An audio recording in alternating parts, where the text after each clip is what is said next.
La seconde partie de notre semaine dans le monde, c'est toute l'actualité de la semaine décryptée par nos éditorialistes. Et si vous nous prenez en cours, je vous les présente très rapidement. Chloé Laudreau pour Cartooning for Peace, chargée de projet à Cartooning for Peace. Louis Magloire-Kemayou, journaliste indépendant, président du Club de l'information africaine. Éric Decoupty, directeur délégué à Marianne. Et Vincent Hugeux, grand reporter à l'Express. Les Rwandais qui ont voté ce vendredi pour une modification de la Constitution. Une modification qui permettrait à Paul Kagame de se représenter à l'élection présidentielle de 2017, ce que lui interdit aujourd'hui la Constitution. Les opposants au président rwandais qui dénoncent bien une volonté de celui-ci de se préparer une présidence à vie. Vincent Hugeux, c'est Kagame Forever, comme vous le titrez sur votre blog. Écoutez, on est bien parti, si j'ose dire. C'est le Yego, c'est-à-dire oui en Kinyarwanda, qui va l'emporter massivement. Il n'y a évidemment pas l'ombre d'un suspense. Et alors, colossale finesse, la réforme constitutionnelle, dont d'ailleurs les électeurs rwandais n'ont été informés que la veille du scrutin, puisque le texte n'avait pas jusqu'alors été diffusé dans son intégralité, mais peu importe, car en réalité il s'agit d'un plébiscite pour un homme et non pas d'un référendum sur des institutions nouvelles.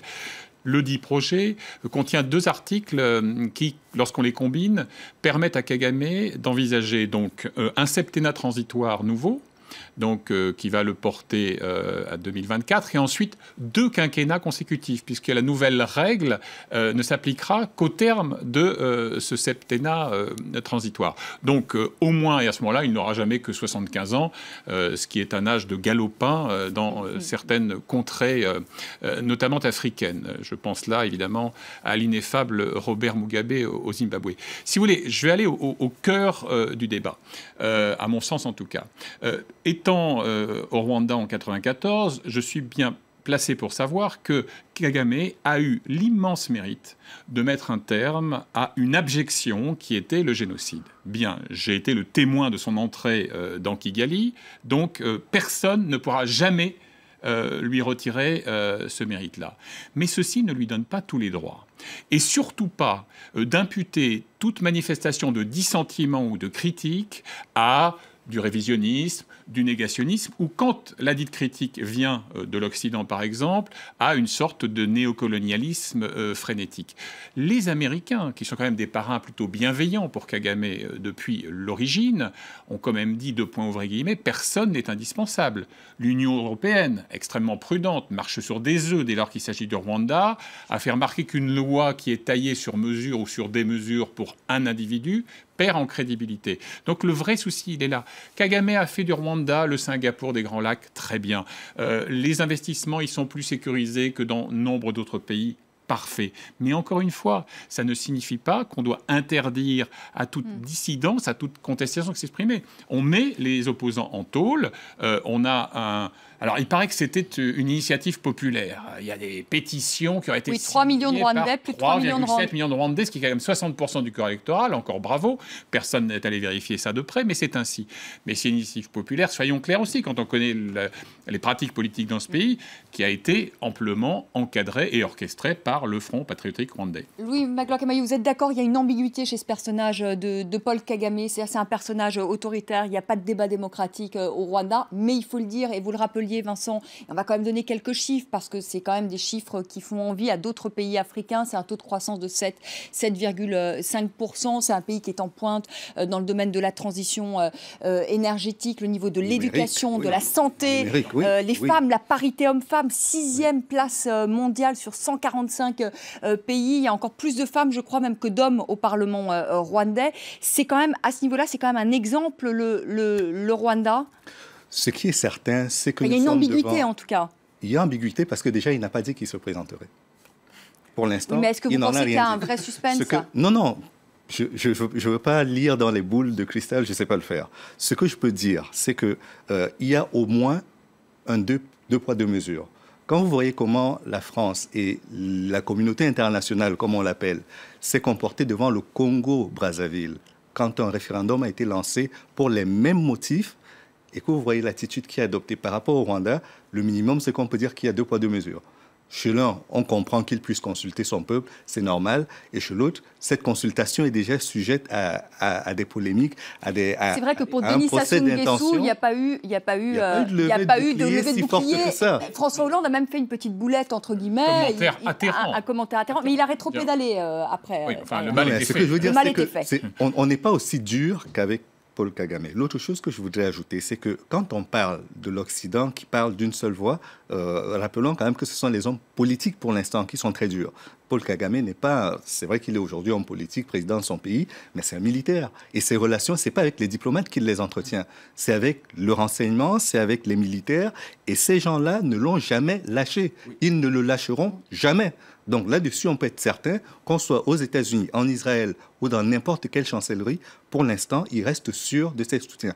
Et de l'autre côté, sur le plan géopolitique toujours, quand vous prenez cette région des Grands Lacs, le fait est qu'aujourd'hui, en matière de leadership, parmi tous ceux que les Américains avaient cooptés comme les meilleurs dirigeants du continent, ceux qui avaient le plus d'avenir, qu'il s'agisse de l'Érythréen, qu'il s'agisse de l'Ougandais, qu'il s'agisse de lui, qu'il s'agisse de... Tous ceux-là ont craché. Ils se sont écrasés. Ils sont tombés en plein vol. Le seul qui reste et le seul qui reste debout, c'est Paul Kagame. Donc, ce régime fort aussi, moi je pense que la communauté internationale, et vous êtes des meilleurs connaisseurs que moi, évidemment, de ces questions-là, mais c'est aussi qu'on a une région qui est extrêmement instable. Il y a le Burundi qui est à côté. Il y a la RDC. Il y a la RDC. Le et Soudan. Que la communauté internationale, la discrétion de la communauté internationale sur cette espèce de coup de force démocratique, elle tient aussi à ça, parce que le régime de Kagame est un régime solide, est un régime qui fonctionne, comme vous l'avez dit, économiquement relativement bien, et c'est un régime qui est sûr, par rapport à ses voisins, d'une grande instabilité. Je crois que l'attitude de la communauté internationale, ce qui ne la légitime pas, mais en tous les cas s'explique avec ça. Avec en plus une énorme part de culpabilité, car son Absolument. apathie en 1994 a été évidemment la recette la plus sûre pour le désastre absolu. Là-dessus, la rente de situation géopolitique, très bien. Mais ce que nous disent les dissidents, les contestataires rwandais, qui ne peuvent pas être soupçonnés de nostalgie pour les Interahamwe, les massacreurs de 1994, c'est qu'ils ont besoin de respirer un peu, ils ont besoin d'un espace politique légitime.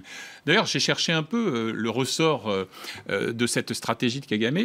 Et en fait, j'ai trouvé un homonyme, un abbé Alexis Kagame, qui a disparu en 85, qui était donc un prêtre, historien, poète, philosophe, linguiste, anthropologue, et qui était un grand ami d'un Mwami, c'est-à-dire un roi traditionnel rwandais qui s'appelle Mutara III, et qui était donc cet abbé un partisan de la monarchie constitutionnelle. Donc je me dis, c'est sans doute là que se trouve le ressort de cette ambition d'une forme de monarchie constitutionnelle. Plus sérieusement, quand même, ce qui m'inquiète le plus, c'est que le Rwanda, au fond, c'est la version la plus soft, la plus douce de cette frénésie de réforme, de bricolage constitutionnel. Je vais quand même vous livrer en 10 secondes une liste assez effarante. Vous avez des échecs s'agissant de limitation de nombre de mandats par réforme constitutionnelle au Burkina Faso, on l'a vu, à quel prix, et en Zambie. Mais pour le reste, au Burundi, ce qui a mis le feu aux poudres, c'est cette obsession du président Nkurunziza à rester au pouvoir. Et ensuite, vous avez eu des réformes constitutionnelles dans les années écoulées. Congo-Brazzaville, c'est en cours. RDC, ça ne saurait manquer. Djibouti, c'est fait. Algérie, c'est fait. Cameroun, c'est fait. Ouganda, Tchad, Togo, Zimbabwe, Angola. Excusez du peu. Il y a là, en fait, une pratique qui est générale.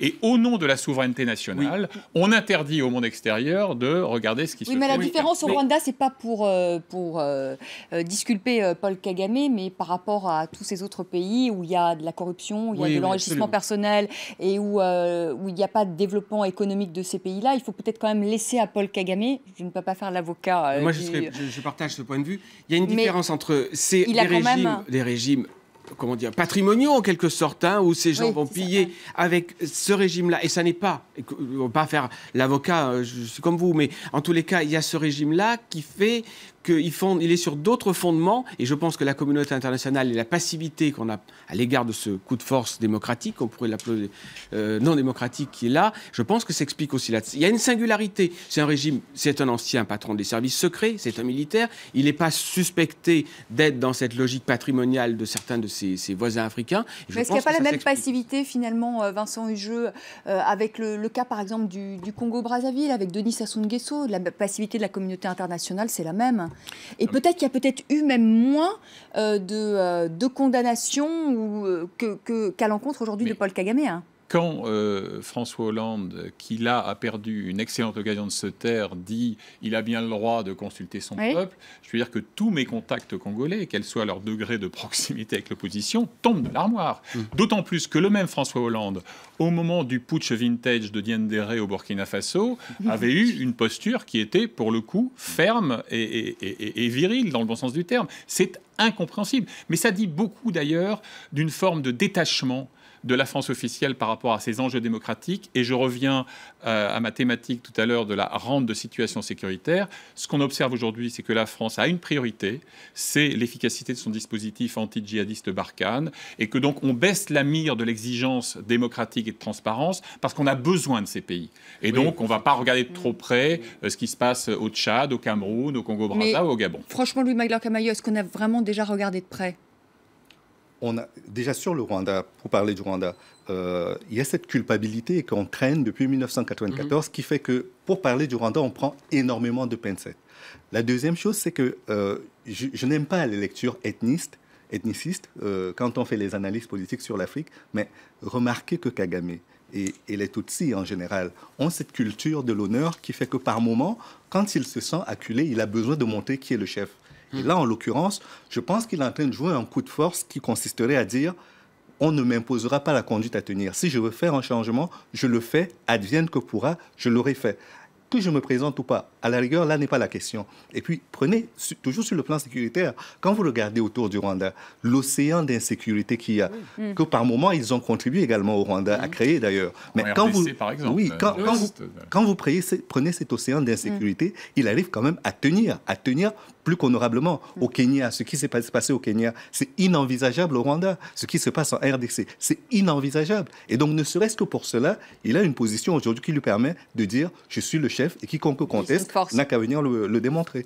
Chloé. Quelques dessins sur le Rwanda, et donc si on peut déplorer un peu l'attitude de la communauté internationale, les dessinateurs, eux, n'hésitent pas à pointer du doigt celle de Kagame et également de ces bricolages un petit peu constitutionnels dont on parlait tout à l'heure en Afrique. Ce dessin de Gado, publié dans The East African, c'est l'hebdomadaire kényan. C'était en mai 2015. Il dit « Votre Excellence, est-ce que vous allez vous représenter après la fin de votre mandat ?» Il dit « Non, c'est absolument contre la Constitution. » La Constitution ne tombe pas du ciel. On va demander au peuple. Attendons et voyons ce que le peuple décide. Bon, on voit bien que le principe de base de l'anticonstitutionnalité a été assez vite dépassé et moqué d'ailleurs ici par le dessinateur Gado. Le dessin de Damien Glé du Burkina Faso qui met en relief un petit peu et en regard, j'allais dire, le départ d'Obama. Son départ, il dit 8 ans, quand même c'est court. Et puis tous les chefs d'État africains qui le regardent disent « Ah, bah vous voyez maintenant !» Donc derrière, on reconnaît entre autres Compaoré. Et donc voilà, ça mène un peu à sourire. Même ressort, j'allais dire, utilisé par Popa Matumula, qui a tweeté ce dessin tout à l'heure et que j'aime assez bien. Donc on voit tous ces chefs d'État, il y a Kagame, il y a Nguesso sur la ligne de départ et ils essayent tous de franchir un petit peu sans encombre l'obstacle de la Constitution. Mais on voit que ce n'est pas sans risque et que voilà, dans certains pays, notamment au Burundi, au Burundi, un pays au bord de la guerre voit civile, bien le où on Burundi. en est aujourd'hui. Et donc ça a des conséquences qui sont pas du tout anodines.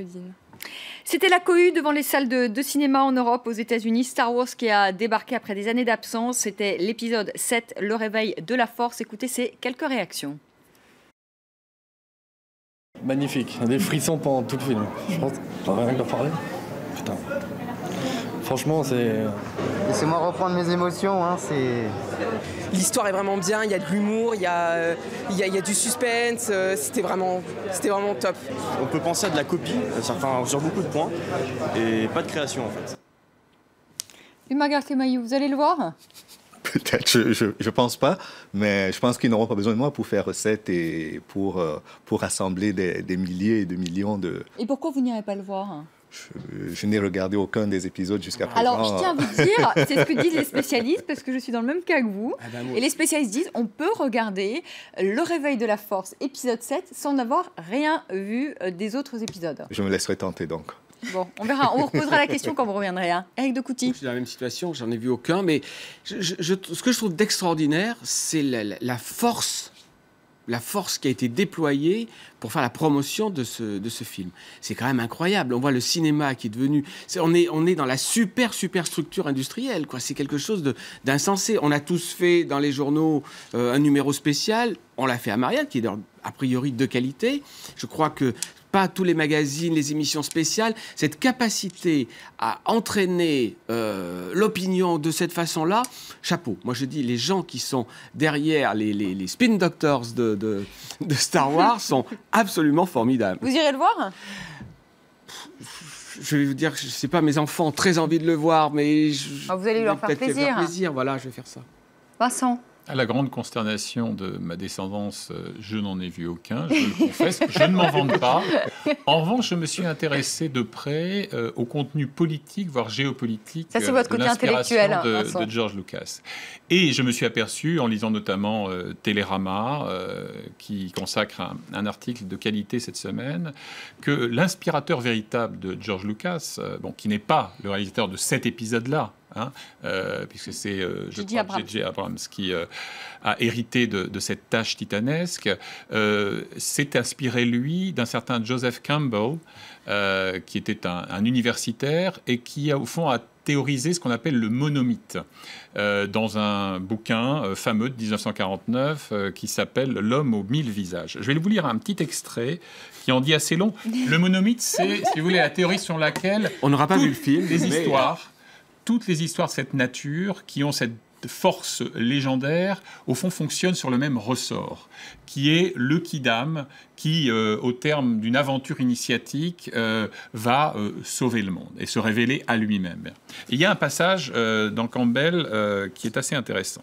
Que nous écoutions avec une réserve amusée les incantations obscures de quelques sorciers congolais, on n'en sort pas, aux yeux injectés de sang, ou que nous lisions avec le ravissement d'un lettré de subtiles traductions des sonnets mystiques de Lao Tse, qu'il nous arrive à l'occasion de briser la dure coquille d'un raisonnement de saint Thomas d'Aquin, ou que nous saisissions soudain le sens lumineux d'un bizarre conte de fées esquimaux sous des formes multiples, nous découvrons toujours la même histoire merveilleusement constante.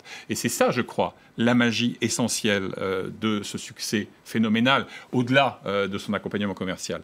Donc voilà, moi ce qui m'intéresse, c'est ça. Et puis il y a un deuxième aspect qui est passionnant, c'est la dimension alors strictement politique et notamment de récupération. Lucas est un démocrate. Il est fils d'un quincaillier de Modesto en Californie, alors plutôt favorable à la guerre du Vietnam au début. Et puis comme beaucoup d'intellectuels américains, il voit l'embourbement et il finit par devenir hostile. Et il est effaré par la récupération de ces thématiques par Ronald Reagan. La guerre des étoiles, son initiative de défense stratégique, l'empire du mal, dont on a d'ailleurs un sous-produit avec George W. Bush, avec le Axis of Evil, l'axe du mal. Donc lui, le démocrate, et qui au fond est aussi un réactionnaire, puisqu'on s'aperçoit qu'au fond, les dysfonctionnements de la société, c'est en fait la fragmentation, la fracture de la cellule familiale, etc. Mais il se dit, voilà, moi je voulais porter un message qui était anti-impérialiste, anti-totalitaire, et me voilà récupéré par la droite dure américaine. Et ça, il a toujours été, dit-il lui-même dans ses interviews, très mal à l'aise avec ce hiatus. Donc on a eu tout le résumé, on n'ira pas. Là, on n'ira pas. Ah non, je n'ai rien dit du film puisque je ne l'ai pas vu.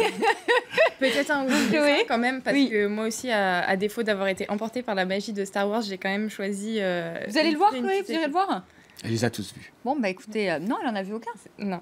Aucun. Et elle si c'est pour faire plaisir à quelqu'un, à bon entendeur, j'irai.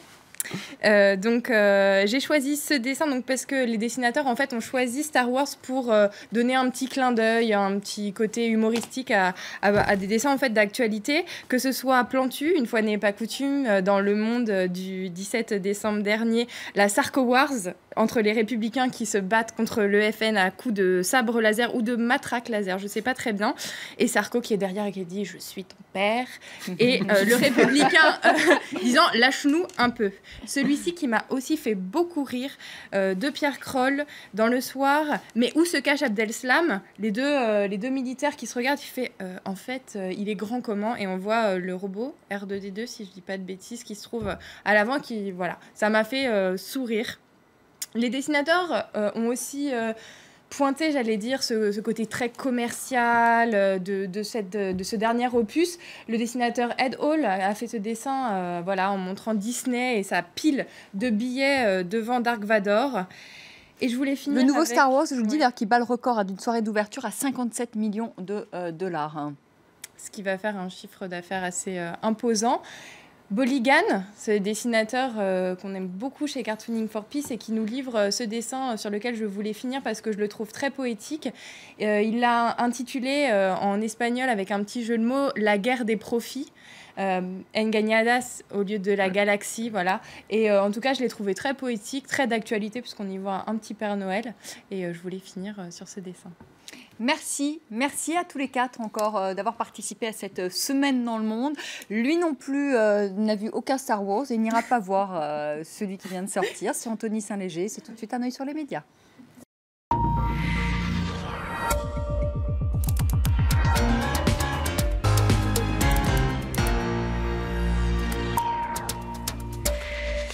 Bonsoir Anthony. Bonsoir Vanessa. En France, on pourra bientôt savoir quelles photos de mannequins ont été retouchées. Oui, les députés ont voté une loi cette nuit avec 2 mesures importantes. D'abord, il y aura un certificat médical pour attester du bon état de santé du mannequin. Et puis ensuite, une deuxième mesure, la mention photo retouchée sur les photos qui ont subi une petite modification. Alors ça a fait réagir certains internautes. D'abord, Français d'Italie qui nous dit la priorité n'est pas là. Plutôt que de lutter contre le chômage ou la dette, la gauche adopte une loi sur la maigreur excessive des mannequins.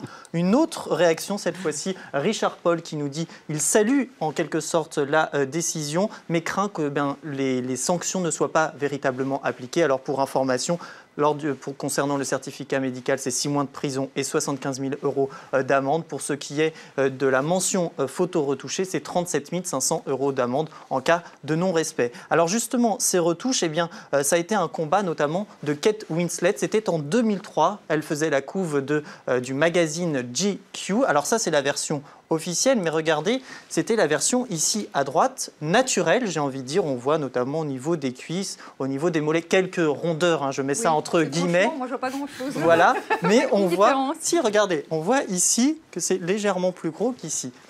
C'est très très léger, mais c'est pour vous dire que c'est en tout cas cette légèrement couverture, moins fait là, allez. Voilà, mais c'est en tout cas cette couverture du magazine GQ qui a lancé un petit peu l'engagement de Kate Winslet contre justement ces photos retouchées. C'est un véritable combat qu'elle mène et fait assez rare pour être souligné. Elle a annoncé récemment, l'égérie de Lancôme, donc elle voulait que dans son contrat figure une clause interdiction aux toutes retouches numériques, et c'est assez rare tout de même pour une mannequin et qui plus est actrice. Pour elle, elle a une responsabilité envers la jeune génération. Alors en espérant que sa voix se fasse entendre, il faut savoir par exemple qu'en France, entre 30 et 40 000 personnes souffrent d'anorexie et dans 90% des cas, ce sont justement des adolescentes. Et pour la retouche constitutionnelle, quel est le montant de l'amende? En France, toujours Christine Boutin condamnée pour provocation. Provocation, Christine Boutin, l'homosexualité est une abomination. Oui, c'est ce qu'elle avait déclaré en 2014 au magazine Charles. Alors cette décision a fait réagir certains internautes qui ont d'abord salué cette décision. C'est le cas de Jean-Luc Romero, militant des droits homosexuels. Alors c'est une décision symbolique selon lui, mais peu pour le mal qu'elle a fait. Autre réaction, celle d'Éric Maillard, pour qui le fameux coup du « mais j'ai des amis homosexuels » n'a pas marché. C'était ce qu'elle avait dit en octobre dernier lors de sa comparution devant le tribunal. D'autres la soutiennent. C'est le cas notamment de Jean France. Je ne suis pas un adepte de Boutin, mais je la soutiens. Il dénonce une hystérie communautariste médiatique.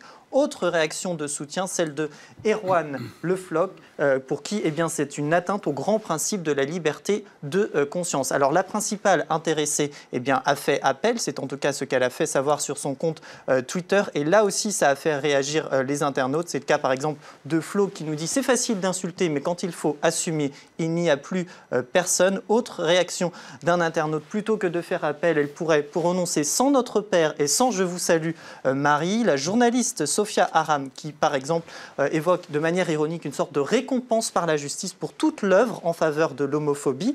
Sophia Aram qui par ailleurs dans son billet dénonce une abominable défense. C'est d'ailleurs un petit peu le sens de ce dessin de Noder. Christine Boutin enfin condamnée, je suis abominable. Et puis cet autre internaute, c'est de Période, regardez, qui voit un cadeau de Noël. Et oui, Boutin condamné la même semaine que Zemmour, le Père Noël n'est vraiment pas une ordure, nous dit-il. On termine avec cette vidéo aux États-Unis, un match de NBA qui opposait Oklahoma City à Cleveland et qui a pris une tournure assez inattendue. Oui, assez inattendue, c'est le moins qu'on puisse dire. On va regarder tout de suite la vidéo et on en parle rapidement juste après. Ends up in the hands of Westbrook. He thought it was foul. He thought it was tripped up. LeBron with the quick hands, and Singler is now on it. Dellavedova raising his hand. And apparently, when LeBron landed in the stands, he made contact right here. Whoa. Alors on imagine 2,03 m, 113 kg, c'est le gabarit du basketteur, mais je vous rassure, Elideh, la spectatrice, va bien. Et voilà juste le message tweeté par LeBron James. J'espère que tu vas bien et j'espère vous revoir bientôt. Ça a de quoi refroidir quand même. Et ses excuses, il présente. Ses excuses, tout de même. Tout de même. Hein. Merci beaucoup, merci Anthony, merci encore à tous les quatre d'avoir participé à cette semaine dans le monde. Merci à vous de nous avoir suivis. Très belle soirée, très bon week-end. Tout de suite, le journal sur France 24 et je vous retrouve lundi à partir de 18h, heure de Paris. Très belle soirée.